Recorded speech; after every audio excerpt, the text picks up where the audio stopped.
Hi guys, it's Waz again, another model, another video. This one is the Orc converted, looted Dreadknight. Yeah, so what about it then? Well, it's freaking awesome, that's what's so about it. I really like this one. Can't believe I'm going to sell it, but it's already sold. This is a commission. I just want to show you this, this bit here. Basically, it was requested that I do some sort of power claw, and it came out so good. I took my time with it. I had a look at a couple of photographs on the web, copied basically a little bit what they did, bit of Forge World in there, and made it completely out of scratch card, tubes and stuff like that. I think it turned out really well. Okay, and on to this bit as well. He wanted one of them repeating cannon things. I can't remember what they're called. I'm not even going to go bother searching for it, but I know what he wanted, and this is it here. This is just a normal big shooter. It is magnetised, so it's up to him whether he fields it or not. So I'll stick it back on there because it looks quite cool next to that one. But this cannon is simply really good. I'm just so pleased with it. Honestly, I shock myself sometimes. Basically, the basic model here is part of the actual arm that you get with it, and all I've done is chopped it up a bit, stuck my own barrel on it, did some detail work on the barrel itself, and then I made this link of ammo. If you look carefully inside it, you can see I've done the shells as well.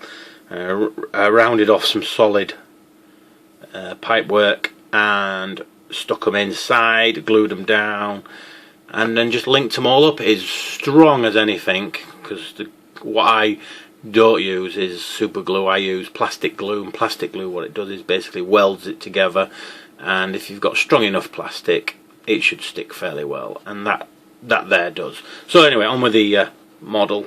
On it as well, I've done like an ejection bit here, so you can see there's a spent shell about to be ejected from it, and also down here in like the in like a little crater, there's a little shell there already spent and being ejected.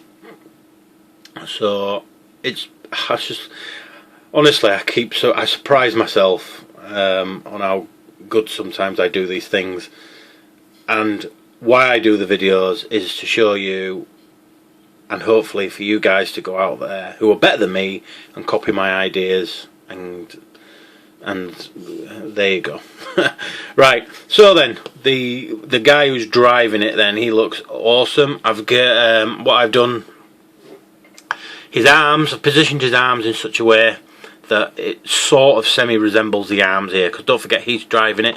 Whatever his actions are, the arms of the model, the arms of the Dread, is going to be the same. So you need to take that into account, or else it looks stupid. I've seen some people convert these, and they've got an arm pointing down here, but yet this arm is pointing up in the sky somewhere, and this arm is all over the shop, but yet this arm is up in the sky. It doesn't make sense. So what I've tried to do is copy what the arm of the model who's driving it is doing. So as you can see, his arm's like that, same as this, and his fist is that way up, so I've done it with that way, and it gives it a really aggressive pose, which I think is fantastic. Also, on here, this being the gun arm, so what I've done is I've given it a little sight there, as you can see, and yeah, and it looks really cool, and it works out really well. I've done some guitar wire here, going up to the backs there, again to make it look like he is controlling it in some sort. Put some straps over his feet, built up this little bit here with a tiny bits of plastic card, and I've strapped him in here with some harnesses as well, and built up the back bit here, as you can see. Just to make it a bit more orcified, a few more rivets, some big massive bolts. I've managed to find some tubing that's rectangle type shapes, and and I'm making these massive bolts out of it, which I think are absolutely fantastic.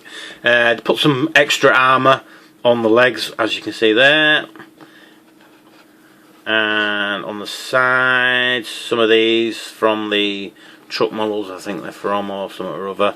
Some more beaten up armour on here, a couple of patches on the back, and that's about it for the model. The model itself then is magnetised on, so it's for ease of travelling around and stuff.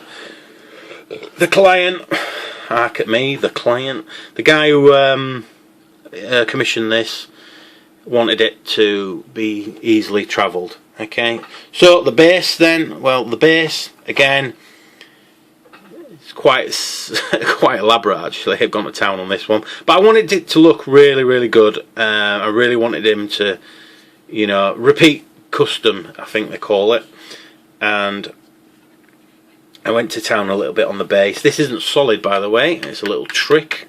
It's a hollowed out area built up with plastic card, and then I've just covered it in milliput. Milliput is brilliant for this. It's real cheap. It's like green stuff, but it's more clayey, but it's absolutely fantastic for bases, guys. Yeah, so there you go, guys. I'll stick them back together so you can see. There you go, my orc, my second one. It's the second one I've built now. There you go. I hope you like it, guys, as much as I like it. Again, probably sounding very vain there, but I don't care. I actually really like this. I'm so glad he asked for these bits and pieces to be done on it, because it just simply turned out really, really well. Okay, guys, well, thanks for watching. Don't forget, subscribe and share. I say it all the time. Speak to you later.